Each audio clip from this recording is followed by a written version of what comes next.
Hello and welcome to my YouTube channel. I'm Sandy and I'm going to be coloring in alcohol markers, OLO brand, this little drawing that I did. And it's available if you want to purchase it and color her up yourself. She's my neighbor, a little girl who gave me advice on how to draw people. And you can read that story over on Substack. She's a hoot. But here in this video, I'm going to be coloring this in alcohol markers. So let's get busy, shall we?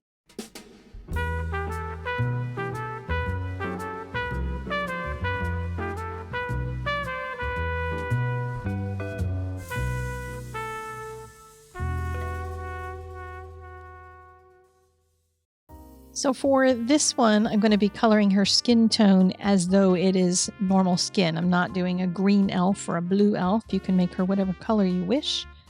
But since I'm going to give this drawing to the little girl who was the subject of it, then I wanted to make it look as much like her as I can. She had brown eyes, so that's what she gets. And I'm going to be adding some skin tones to it. Now I'm adding some pink for the cheeks, and this is a red color, and it looks dark right now, but by the end you're going to see how this is going to change.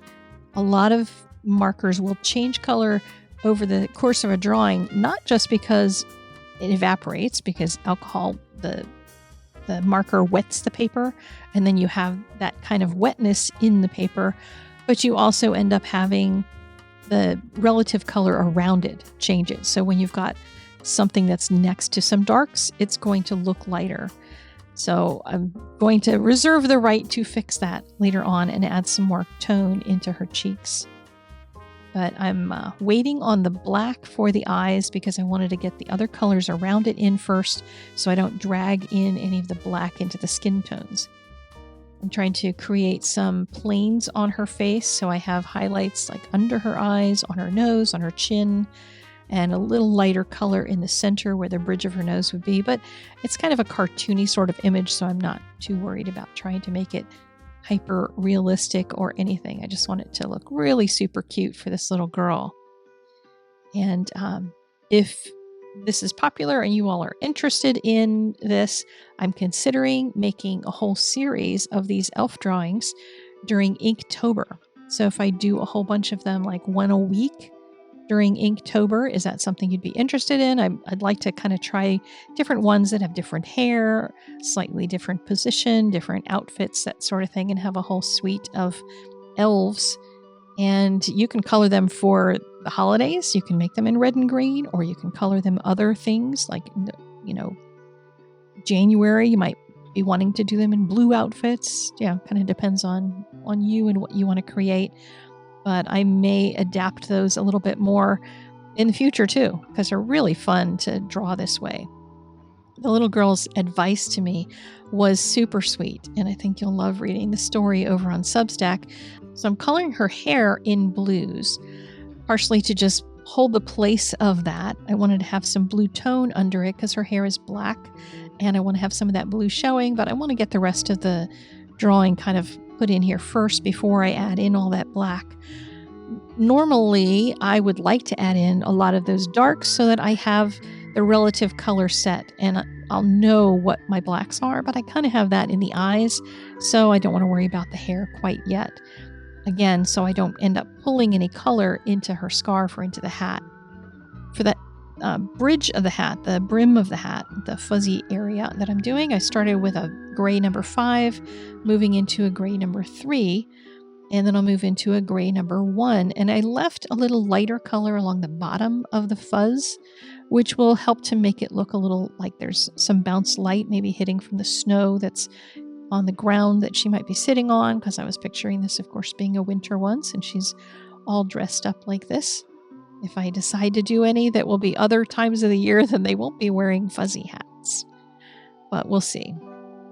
Next up is coloring of the stripes on the scarf, and I'll do the same thing for the same color rotation for the stripes on her pants and her hat. So I'm not going to show all of that here because it's all the same. So this is a light pink, and then we'll move to a dark pink, and then a medium pink, and then blend them all. So the buttons as well are going to be pink, and I think the patches on her sleeves are going to be a dark pink, so I'll do that later.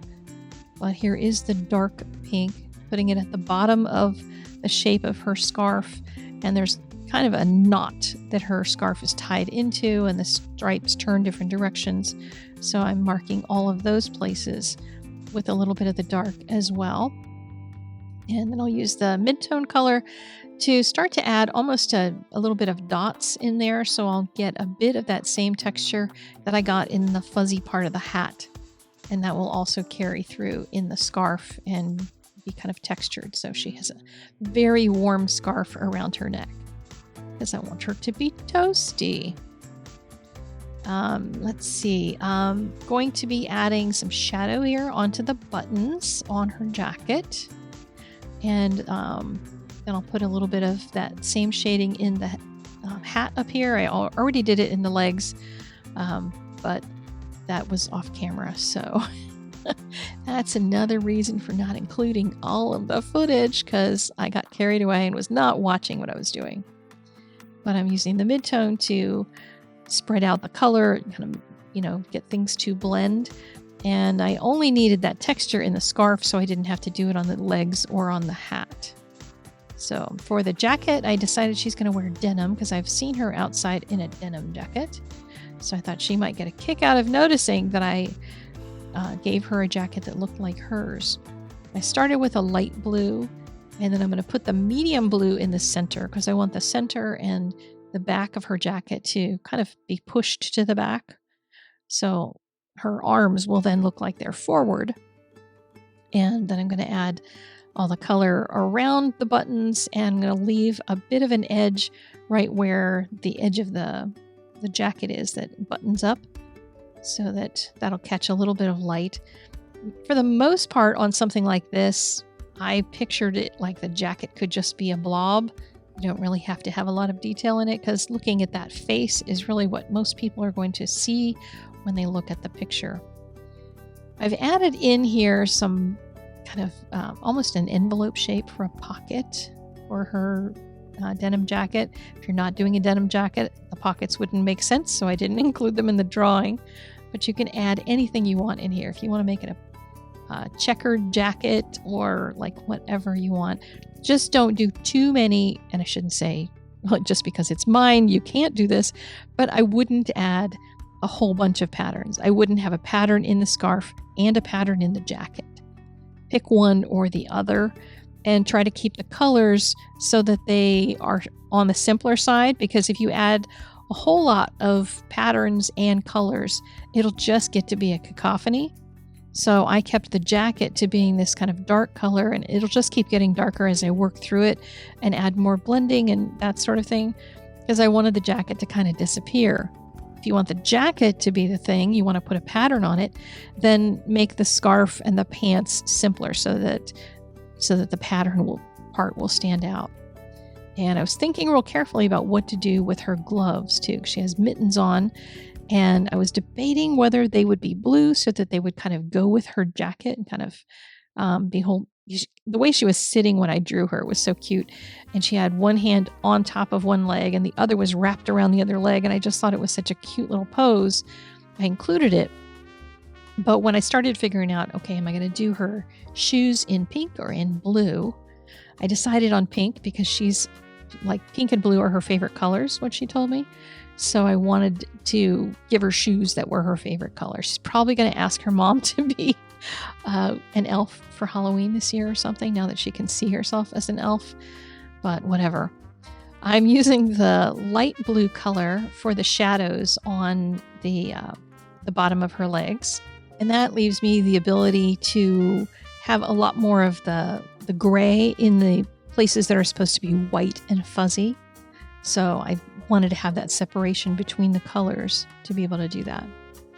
And if you decide to color this, you can decide whether the cuffs go with the jacket or if the cuffs go with the mittens, because you could kind of go either way. So I decided in the long run that I was going to do white gloves, and then the cuffs are part of the mittens instead for mine. So for these bells, I have done a video on how to color bells, but basically color in between the lines that are drawn for the holes, and then draw in with a black pen the circle and the little line that divides it, and it just suddenly looks like a bell, like a metal bell. If you decide to order the printable, I will include a nice picture of this that you could print out if you like, and it'll have some notes on it about certain techniques that I was using to color for this particular picture. So you will have a little bit of guidance if you would like that. But you can always go and watch either this video again or watch the real-time one over on Substack if you need some help directly in coloring. But she's just so much fun to color that I'm not sure that you want to sit there and watch me color. I think you should just pay attention to your own coloring, because it would make really cute, decorations or holiday cards, all different kinds of fun things. And you can customize it for your grandchild if they look like this, and make an elf that looks like them. And maybe there will be more of them that will look like that, like your grandchild, when I get the rest of them done in October, because each week of Inktober, I think I will add another one of these elves in the shop. So that'll be kind of fun challenge to me to be able to draw more of these. So to clear things up just a little bit, once I got most of the coloring in, I used a black pen to add in some of the outlines that were there before, and even just add some more wrinkles into the jacket, and then added a little more darkness into the jacket, and smooth things out with some of the midtones as well, to just make the jacket come together, because it had just gotten a little bit on the fussy side, and coloring over it just kind of smooth things out so that it doesn't have as much noise in it that'll attract attention, because I wanted the attention to be on her face. So use the lighter blue to soften up those shadows in the scarf. And then comes the hair. And I've added in these kind of brush strokes that I'm doing where I'm just lifting up at the end of the brush stroke. And that's going to hopefully make a thinner stroke as it gets to the end. Now I will have another way if you're doing this with a black pen. If you're going to make her hair black, you can use a black pen to add in those little kind of really fine hairs at the very end in order to soften that out and make it look more flyaway, because she did have a bit of flyaway hair the day we were hanging out. But if you're using other colors for her hair, you may want to use different colors of pens. If you have some drawing pens that are in the color of the hair, then that'll give you some really fine lines. Now remember, I'm coloring this one at a full sheet size because I want her to be able to put it in a frame in her house, and it'll be like an 8x10 picture kind of thing. If you're using this for a card, it's going to be much smaller, so you might find it much more easy to use a very fine black pen in order to add some of the hair into it and that sort of thing. And if you're doing brown hair, you might find a brown pen, just something really fine line in order to create those little details. But if you use the black line image, you'll have a little more of that line work already done, so you may not even need to do any of that. But when you're doing something with implied line coloring, you often need to reaffirm some of those lines and work on trying to find a line width in whatever you're coloring drawing with that's going to match what's already there in the image, or what the scale is, I guess. Because you don't want to use a big fat line when you've got a very tiny, tiny image on a card. So I've got her hair looking a little on the rough side, and then I'm going to go in here and do the finishing touches on the eye. So around the top of the eyelid, I'm going to go around that, and then around the color area of her eye. And I don't want to put any like a line underneath her eye. I don't want it. I'm just going to let that be implied. And as I started putting in some eyelashes, I started realizing the color from the marker had bled up into that area, so there wasn't any white of her eyes left. So I used a Copic Acrea pen, which is a white pen, to add just a little bit of black on, or a little bit of white in the corners of her eyes. And then I could go back in with the black pen and trim that down if it got too fat in some areas to give her that really nice look. Tiniest bit of nostrils. don't go crazy with it. And if you're brave, put a little black into the corners of her mouth and it'll just make her smile just a little bit stronger. Now here's the RV02. I put in stronger color for the cheeks because they had just gotten really wishy-washy. Little bit of blending and it's all done and ready to deliver to my little neighbor. I think she's going to be tickled, and I might have other kids in the hood who are going to want portraits of themselves as elves. Who knows?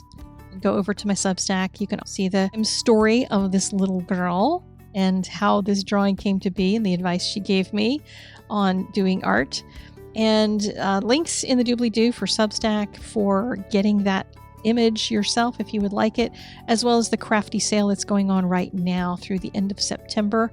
All the crafty classes are on sale. You don't need any coupon code. Just go shop and pick yourself up something that maybe can help you make your Christmas cards this year.